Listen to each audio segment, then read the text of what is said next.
काबीना डिवीजन ने हसास मालूमात चोरी होने का खदशा जाहिर करते हुए वायरलेस राउटर्स को गैर महफूज डिवाइसेस करार दे दिया। इससे मुताल्लिक तमाम वफाकी वजारतों, डिवीजन्स और सूबाई हुकूमतों को मरासला भी जारी कर दिया गया। मजीद जानते हैं डॉन न्यूज के नुमाइंदे ताहिर शिरानी से। जी ताहिर शिरानी, बताइएगा इस हवाले से। जी, वाईफाई नेटवर्क्स को सिक्योरिटी खतरात लाक हो गए हैं और इस हवाले से तमाम वफाकी वजारतों, डिवीजन और सूबाई हुकूमतों को मुरासला लिख दिया गया है। मुरासले में कहा गया है कि वाईफाई के जरिए नेटवर्क ट्रैफिक में बासानी मुदाखलत हो सकती है। रूटर्स अपडेट्स के जरिए इनर नेट ट्रैफिक को गैर महफूज तरफ मोड़ा जा सकता है।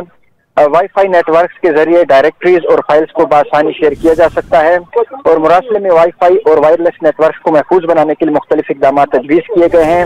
मुरासले में सार्फिन को वाईफाई के पासवर्ड पेचीदा रखने की सिफारिश की गई है। वाईफाई के नाम और आईडी खुफिया रखने और अहम मालूमात को बचाने के लिए गेस्ट नेटवर्क्स को बंद करने की सिफारिश की गई है। ताहिर शिरानी अपडेट कर रहे थे, आपका शुक्रिया।